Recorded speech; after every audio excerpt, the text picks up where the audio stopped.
ونصلی علی رسول الکریم اما بعد فاعوذ باللہ من الشیطان الرجیم بسم اللہ الرحمن الرحیم۔ السلام علیکم اسٹوڈنٹس، امید ہے آپ سب لوگ خیریت سے ہوں گے اور اس کے ساتھ ساتھ آپ کو جو لیکچرز دیے جا رہے ہیں انہیں بھی آپ اچھے طریقے سے سن رہے ہوں گے، یاد کر رہے ہوں گے اور اس کے ساتھ ساتھ آپ لکھنے کا کام بھی لکھ رہے ہوں گے۔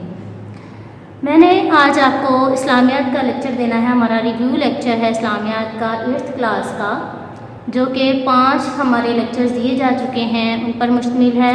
ہمارے 5 چیپٹرز کمپلیٹ ہو چکے ہیں الحمدللہ، جن میں باب چہارم کا ہم نے اخلاق و آداب کا سب سے ہمارا پہلا لیکچر تھا، امر بالمعروف و نہی عن المنکر کے متعلق، اور اس کے علاوہ ہم نے 4 چیپٹرز اور پڑھے تھے جو کہ باب صوم سیرت طیبہ سے لیے گئے تھے، فائدہ استقامت، صبر و تحمل اور حسن معاشرت، جو آج کے لیکچر میں ہم ان کے بارے میں پڑھیں گے دوبارہ سے۔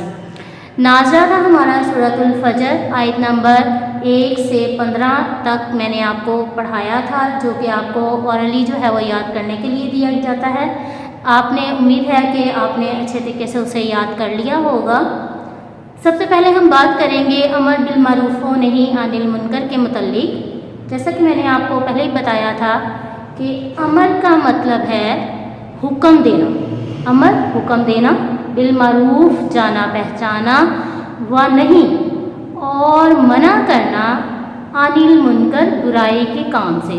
یعنی اس کا اصطلاحی مفہوم یہ ہوگا کہ امر بالمعروف نیکی کے کام کرنے کا حکم دینا، و نہیں عن المنکر اور برائی سے منع کرنا ہے، روکنا ہے۔ اس سلسلے میں ہم نے قرآن ارشادات بھی پڑھے، جو کہ اللہ تعالیٰ نے امت مسلمہ پر جو ہے، امت محمدیہ پر امر بالمعروف و نہی عن المنکر کو فرض قرار دیا ہے۔ تو کیوں قرار دیا ہے، اس کی وجہ کیا ہے؟ اس کی وجہ یہ ہے کہ اب قیامت تک کوئی اور نبی یا رسول نہیں آئے گا، اور محمد رسول اللہ صلی اللہ علیہ وآلہ وسلم آخری نبی ہیں اور ہم آخری امت ہیں۔ اب لوگوں تک ہدایت و رہنمائی اسلام کی تعلیمات پہنچانے کی ذمہ داری جو ہے وہ امت محمدیہ یعنی ہم پر، امت مسلمہ پر عائد ہوتی ہے۔ اس سلسلے میں نے آپ کو قرآن ارشاد بھی سنایا تھا تب کہ اللہ تعالیٰ نے قرآن پاک میں ارشاد فرمایا ہے، اے مومنو تم سب سے بہتر امت ہو اور تمہیں لوگوں کے لیے برپا کیا گیا ہے، تم بھلائی کا حکم دیتے ہو اور برائی سے روکتے ہو۔ اس کے ساتھ ساتھ جو ہے اللہ تعالیٰ نے ملت اسلامیہ کے ہر فرد کے ساتھ اسلامی حکومت کا ولین فریضہ بھی امر بالمعروف و نہی عن المنکر قرار دیا ہے۔ اللہ تعالیٰ نے اس سلسلے میں ارشاد فرمایا ہے قرآن پاک میں کہ یہ وہ لوگ ہیں کہ اگر ہم انہیں زمین میں اقتدار عطا کریں تو وہ نماز قائم کریں، زکوٰۃ کی ادائیگی کا اہتمام کریں اور نیکی کا حکم دیں اور برائی سے منع کریں۔ اس سلسلے میں نے آپ کو بتایا تھا کہ اسلامی حکومت کے ذرائع ابلاغ کے لیے لازم ہے کہ وہ لوگوں کو نیکی کی طرف راغب کرنے اور بدی و بے حیائی سے روکنے کے سلسلے میں کوئی کوتاہی نہ کریں اور اس سلسلے میں جو ہے وہ بہتر اقدامات کریں۔ رسول پاک صلی اللہ علیہ وآلہ وسلم نے بھی برائی سے روکنے کے سلسلے میں جو ہدایت فرمائی وہ ہم نے پڑھی تھی کہ اگر رسول پاک صلی اللہ علیہ وسلم نے فرمایا ہے کہ تم میں سے کوئی شخص اگر ظلم و زیادتی اور برائی کو طاقت کے ساتھ روک سکتا ہو، زور باز سے روک دے، اس کی ہمت نہ ہو تو زبان سے روک دے، اگر اس کا ایمان بے حد کمزور ہے تو وہ اسے دل سے برا سمجھے، یعنی اگر وہ ان دونوں کی طاقت نہیں رکھتا تو پھر اسے چاہیے کہ وہ اسے دل سے برا سمجھے۔ اس کے ساتھ ساتھ ہم نے امر بالمعروف کی شرائط پڑھی تھی، جس سلسلے میں ہم نے جو کہ دوسروں کو بھلائی کا حکم دیتے وقت جن باتوں کو ہمیں جو ہے وہ مد نظر رکھنا چاہیے وہ کیا ہے، وہ یہ ہے کہ ہمیں دین کے بارے میں کسی پر جبر کی اجازت نہیں ہے، یعنی آپ دوسروں کو اسلام کی دعوت دے سکتے ہیں، دوسروں کو اچھائی کی طرف بلا سکتے ہیں، نیکی کی دعوت دے سکتے ہیں، لیکن اس سلسلے میں آپ کسی پر کچھ بھی جبر و زیادتی نہیں کر سکتے، اسے مجبوراً جو ہے وہ اسلام قبول کرنے پر آمادہ نہیں کر سکتے۔ پھر اللہ تعالیٰ نے جو ہے وہ نرمی اور ملائمت جو ہے وہ اختیار کرنے کا حکم دیا ہے، اور اس کے ساتھ ساتھ آپ کو اس انداز میں دوسرے کو نصیحت کرنی چاہیے کہ بات خود بخود اس کے دل میں اتر جائے، اور آپ کے دل میں انسانیت کی بھلائی کا جذبہ ہونا چاہیے۔ اور سب سے امپورٹنٹ بات جو ہم نے اس میں پڑھی تھی وہ یہ کہ سب سے پہلے جو ہے وہ آپ لوگ اپنی اصلاح کریں، یعنی اگر آپ خود اچھے طریقے سے جو ہے وہ دین کے احکامات پر عمل کر رہے ہیں اور اللہ تعالیٰ کے بتائے ہوئے طریقوں پر عمل پیرا ہو رہے ہیں اور خود نیک اچھے اور کام کر رہے ہیں تو پھر آپ کو چاہیے کہ آپ دوسروں کو بھی نیکی کا حکم دیں. لیکن اگر آپ خود اچھے کام نہیں کر رہے، ان باتوں پر عمل نہیں کر رہے، تو پھر دوسروں کو بھی اس کی دعوت دینا بیکار ہے. اس لیے آپ کو سب سے پہلے اپنی اصلاح کرنی چاہیے اور پھر لوگوں کو نیکی طرف بلانا چاہیے. اس کے علاوہ میں نے آپ کو اس کے کوسچن آنسر کروائے تھے، ہم نے فل ان دی بلینکس کی تھی اور ٹک کراس کیے تھے. ہم نے اس کے کوسچن آنسر جو ہیں وہ اس کی آپ کو پکس مل گئی ہوں گی یا انشاءاللہ مل جائیں گی. میں نے آپ کو ساتھ ساتھ پڑھ کر بھی کوسچن آنسر جو ہیں وہ بتائے تھے. نیکسٹ ہمارا چیپٹر تھا بات سوم، سیرت طیبہ، جو کہ ہے افائے عہد. افا کہتے ہیں پورا کرنے کو اور عہد کہتے ہیں وعدے کو.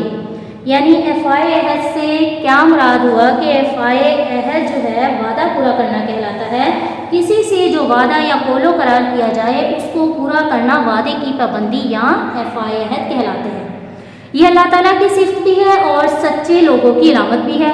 اللہ تعالیٰ نے اس کے بارے میں فرمایا ہے کہ اللہ تعالیٰ وعدے کے خلاف نہیں کرتا، اللہ تعالیٰ ہرگز اپنے وعدے کے خلاف نہیں کرتا. یعنی جگہ جگہ اللہ تعالیٰ نے قرآن پاک میں اشارت فرمایا. اسی طرح اللہ تعالیٰ فرماتا ہے وَأَوْفُوا بِالْعَهْدِ إِنَّ الْعَهْدَ كَانَ مَسْئُولًا، اور وعدہ پورا کیا کرو، قیامت کے دن وعدے کے بارے میں پوچھا جائے گا. اسی طرح سے اپنے راست باز اور اچھے بندوں کی صفت بھی اللہ تعالیٰ نے وعدہ پورا کرنا بتائی ہے کہ جب وہ وعدہ کرتے ہیں تو اسے پورا کرتے ہیں. اسی طرح سے قسم اور قول کی پابندی کے بارے میں نے آپ کو بتایا تھا کہ عہد اس معاہدے کو بھی کہتے ہیں جو اللہ تعالیٰ کا نام لے کر اس کی قسم کھا کر بندے آپس میں کرتے ہیں. اس سلسلے میں ارشاد ربانی ہے کہ اللہ کا نام لے کر جب تم آپس میں ایک دوسرے سے قول و قرار کرو تو اسے پورا کرو اور قسموں کو پکا کر کے توڑا نہ کرو. پھر اسی طرح سے ہم نے ایک اور ورڈ اس میں پڑھا تھا عقد، کہ جس کی لفظی معنی ہے گرہ لگانے کی. اس سے مراد میں نے آپ کو بتایا لین دین اور معاملات میں اپنے تحریری اور زبانی وعدوں کا خیال رکھنا ہے. اس سلسلے میں ہم نے حسن عہد رسول پاک صلی اللہ علیہ وسلم کا پڑھا تھا کہ ایک بڑھیا رسول کریم کی خدمت میں حاضر ہوتی ہے اور آپ نے پوری تفصیل سے جب اس کا حال چال پوچھتے ہیں، جب وہ چلی جاتی ہے تو حضرت عائشہ رضی اللہ عنہ نے کہا کہ آپ نے اس بڑھیا کی طرف اس قدر توجہ کی فرمائی. آپ صلی اللہ علیہ وسلم نے فرمایا کہ خدیجہ کے زمانے میں ہمارے یہاں آیا کرتی تھی اور حسن عہد ایمان سے ہے، یعنی اپنے ملنے جلنے والوں سے یکساں سلوک کرنا ایمان کی نشانی ہے. افائے عہد دینداری کی علامت ہے. اس سلسلے میں رسول پاک صلی اللہ علیہ وسلم نے ارشاد فرمایا جو اپنے وعدے اور قول و قرار کا خیال نہیں رکھتا اس میں دین نہیں ہے. یعنی اس سے ظاہر ہوتا ہے کہ وعدے کی پابندی دینداری کی علامت ہے.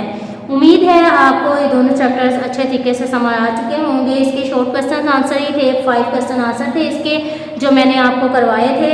امید ہے آپ نے انہیں یاد بھی کیا ہوگا اور لکھ بھی لیا ہوگا. اور اس سلسلے میں آپ کو یہی کہہ سکتی ہوں کہ ہمیں چاہیے کہ رسول پاک صلی اللہ علیہ وآلہ وسلم کے نقش قدم پر چل کر اپنے تمام وعدوں قول و قرار کی پابندی کریں تاکہ ہم بھی اپنے پیارے نبی صلی اللہ علیہ وآلہ وسلم کی طرح صادق اور امین کہلا سکیں. تھرڈ لیکچر تھا ہمارا استقامت کے متعلق، اور استقامت جو ہے وہ بھی باب سوم سیرت طیبہ میں سے لیا گیا ہے. استقامت کا مطلب کیا ہے؟ سب سے پہلے میں آپ کو یہ بتاؤں گی. استقامت کے لفظی معنی ہے سیدھا رہنا یا سیدھے چلتے رہنا. قرآن و سنت کے لحاظ سے میں نے آپ کو بتایا تھا اس کا مفہوم یہ ہے کہ جب جس بات کو حق مان لیا جائے اس پر قائم رہیں.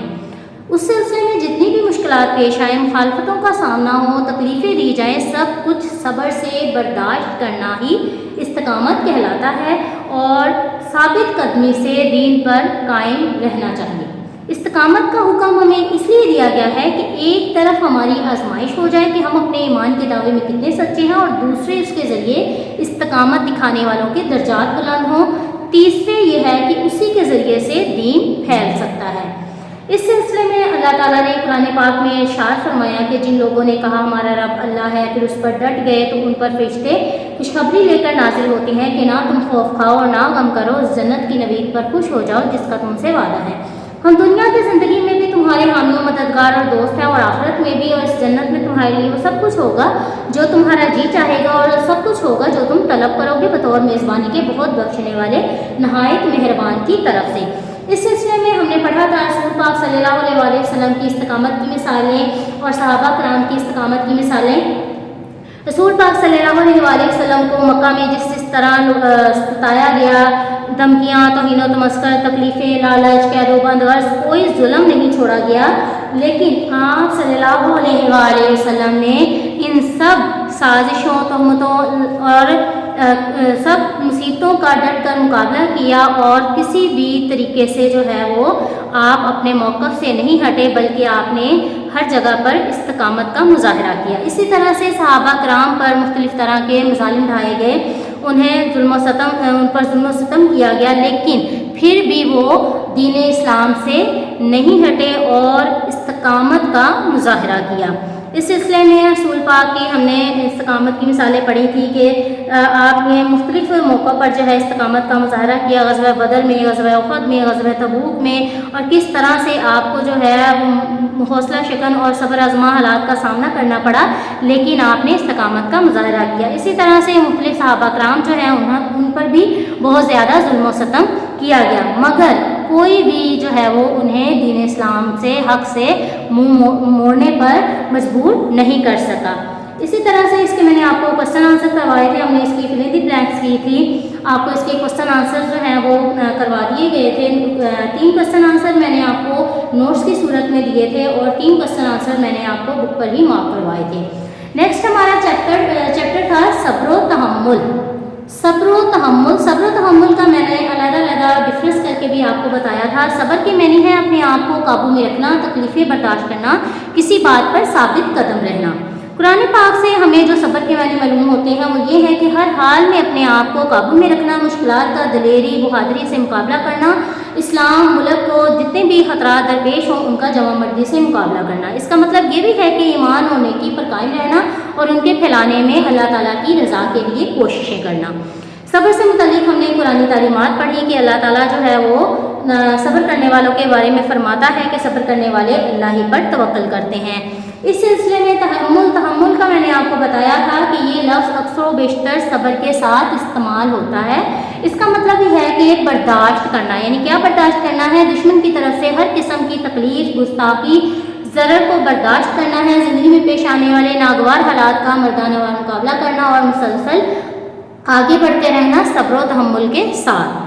اسی طرح سے ہم نے رسول پاک صلی اللہ علیہ وسلم کی استقامت کی، اس میں بھی مثالیں پڑھی تھی، جیسا کہ میں نے آپ کو استقامت کے چیپٹر میں بتایا، اور اس میں بھی ہم نے رسول پاک صلی اللہ علیہ وسلم کی استقامت کے بارے میں پڑھا۔ اس کے میں نے کوشچن آنسر آپ کو کروائے تھے، اس کے شارٹ کوشچن آنسر تھے اور فل ان دی بلینکس تھی اس کے ساتھ۔ امید ہے آپ لوگوں نے اس کو نوٹ بھی کر لیا ہوگا اور یاد بھی کر لیا ہوگا۔ نیکسٹ ہمارا چیپٹر تھا حسن معاشرت۔ حسن معاشرت جو ہے وہ کسے کہتے ہیں؟ میں نے آپ کو بتایا تھا کہ جس معاشرے میں انسان رہتا ہے، پلتا بڑھتا ہے، وہاں کے لوگوں سے اس کا تعلق قائم ہو جاتا ہے۔ اس تعلق کو اچھے طریقے سے سر انجام دینا حسن معاشرت کہلاتا ہے، یعنی ہم جتنے احسن طریقے سے، جتنے اچھے طریقے سے معاشرے کے اندر رہتے ہیں، اپنے ارد گرد کے لوگوں سے جتنا اچھا برتاؤ کرتے ہیں اسے حسن معاشرت کہتے ہیں۔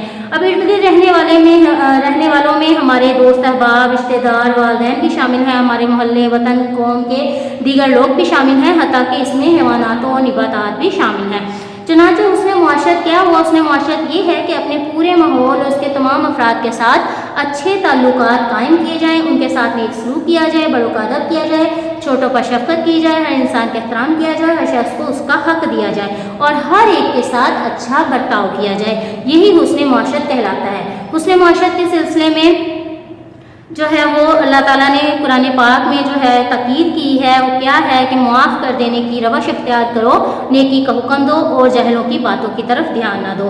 حسن معاشرت کے ہم نے مختلف پہلوؤں کے بارے میں پڑھا کہ کس طرح سے ہمیں جو ہے وہ دیگر لوگوں کے ساتھ کس طریقے سے پیش آنا چاہیے، والدین، اساتذہ، بزرگوں کا احترام کرنا چاہیے، دوستوں کے ساتھ محبت سے پیش آنا چاہیے، چھوٹوں پر شفقت کرنی چاہیے، قانون کا احترام کرنا چاہیے، مہمان گھر میں آئے تو اس کی مہمان نوازی کی جائے، اسی طرح ہم کہیں جائیں تو وہاں پر بھی ادب و آداب کا خیال رکھا جائے، خواتین کا احترام کرنا چاہیے، اللہ کی کسی بھی مخلوق کو اذیت نہیں دینی چاہیے، اسی طرح اپنے تمام مسلمان بھائیوں کی امداد، خیر خواہی اور غمگساری کرنی چاہیے، اسی طرح مختلف موقعوں پر غم اور خوشی کے موقع پر بھی دوستوں کا ساتھ دینا چاہیے۔ پھر اسی طرح سے یہ ہے کہ کسی کا ہمیں مذاق نہیں اڑانا چاہیے، کسی کی دل آزاری نہیں کرنی چاہیے، اسی طرح سے کچھ ہم نے جو ہے وہ ادب و آداب کا خیال رکھنا چاہیے۔ کچھ موقعوں پر وہ کیا ہے کہ اگر اچھی یا جمائی بھی آتی ہے تو ہمیں بائیں ہاتھ کی کشت جو ہے منہ پر رکھ لینی چاہیے. اسی طرح سے جو ہے وہ ہمیں اپنے ارد گرد کے ماحول کو صاف رکھنا چاہیے, اپنے گھر کو, اپنے کمرے کو, اپنے ارد گرد گلی محلے کو, دیگر جگہوں کو جہاں پر بھی ہم جاتے ہیں وہاں پر ہمیں صفائی کا خیال رکھنا چاہیے. یہ کیا ہوگا, یہ بھی حسن معاشرت کا ایک حصہ ہے. اس سلسلے میں ہم نے اسوہ رسول مقبول صلی اللہ علیہ وسلم بھی پڑھا کہ رسول پاک صلی اللہ علیہ وسلم جو ہے وہ لوگوں کے ساتھ کس قدر احسن طریقے سے پیش آتے تھے, کس قدر حسن سلوک سے پیش آتے تھے. تو اس سلسلے میں ہمیں رسول پاک صلی اللہ علیہ وسلم کی ذات مبارکہ سے بھی رہنمائی ملتی ہے. امید ہے آج کا لیکچر جو ہے وہ آپ کو سمجھ آ گیا ہوگا, جس میں ہم نے جو پہلے ہمارے 5 لیکچرز ہو چکے تھے اس کے بارے میں ہم نے جو ہے وہ پڑھا ہے, کیونکہ ہمارا یہ ریویو لیکچر تھا جس میں نے آپ کو امر بالمعروف و نہی عن المنکر کے بارے میں بتایا, فائدہ عہد کے بارے میں بتایا, استقامت کے بارے میں بتایا, صبر و تحمل اور حسن معاشرت کے بارے میں. اس کے ساتھ ساتھ سورۃ الفجر کی آیت نمبر 1 سے 15 تک بھی ہم نے جو ہے وہ ریویو لیکچر میں نے آپ کو بتایا ہے. اب آپ نے ان تمام 5 چیپٹرز کو اور اس کے ساتھ ساتھ سورۃ الفجر کو اچھے طریقے سے دوبارہ سے جو ہے وہ دہرائی کر لینا ہے اور اس کو اچھے طریقے سے یاد کر لینا ہے. اور کائنڈلی اسٹوڈنٹس اپنا جو کام ہے کاپیز پر نوٹ کرنے والا وہ بھی آپ ساتھ ساتھ کاپیز پر نوٹ کیا کریں.